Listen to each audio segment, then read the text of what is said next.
এই ঘটনার 1 মিনিট 4 সেকেন্ডের সিসিটিভি ফুটেজ সামাজিক যোগাযোগ মাধ্যমে ভাইরাল হয়েছে। অভিযুক্ত নাসিম ভূঁইয়ার বিরুদ্ধে থানায় লিখিত অভিযোগ দায়ের করেছেন ভুক্তভোগী ব্যবসায়ী আলী আজম মানিক। অভিযোগ সূত্রে জানা গেছে, আলী আজম মানিক ঘিওর বাস স্ট্যান্ডে মানিক কম্পিউটার নামক একটি দোকান পরিচালনা করেন। অভিযুক্ত নাসিম ভূঁইয়া প্রায়ই ওই দোকানে বিভিন্ন কাজের অজুহাতে যেতেন এবং বিল পরিশোধ না করে চলে যেতেন।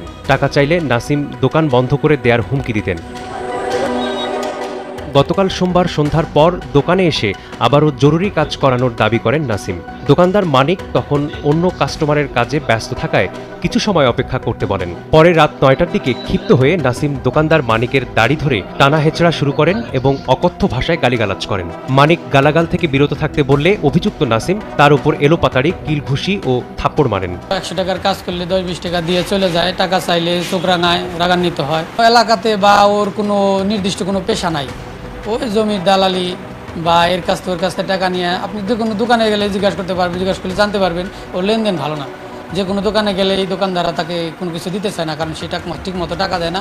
এলাকার প্রভাব দেখিয়ে তার বাড়ি এইখানেই, এই আপনার 2-3 বাসা পরেই সে ওই স্থানীয় প্রভাব দেখিয়ে সবার উপরে একটা জুলুম নির্যাতন অত্যাচার করে। ঘটনাটির সুষ্ঠু বিচার ও অভিযুক্তের শাস্তির দাবি জানিয়েছেন স্বজন ও এলাকাবাসী। কাগজপত্র অনেক তো টাকা লাগবে একটু বেশি, হেরা বলে কি টাকা চাইলে কিসের জন্য বা এই কারণে মারছে ভাইকে।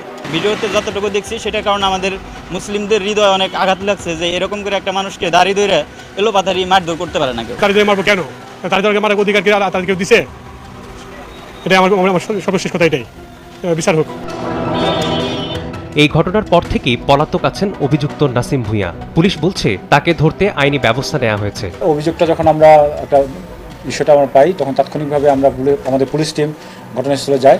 ঘটনাস্থলে গিয়ে বিষয়টা প্রাথমিক ইনভেস্টিগেশন করে এবং পরবর্তীতে আজকে লিখিত অভিযোগের প্রেক্ষিতে এই বিষয়ে একটা মামলা রেকর্ড করা হয়েছে, মামলা রুজু করা হয়েছে এবং মামলা রুজু করার পরবর্তীতে আমরা এ ব্যাপারে প্রয়োজনীয় যথাযথ আইনগত ব্যবস্থা গ্রহণ করব। আলী আজম মানিক ঘিওর বাস স্ট্যান্ড এলাকায় দীর্ঘ 6 বছর ধরে কম্পিউটার, কম্পোজ, ফটোকপি দোকান পরিচালনা করে আসছেন। সময় সংবাদ, মানিকগঞ্জ।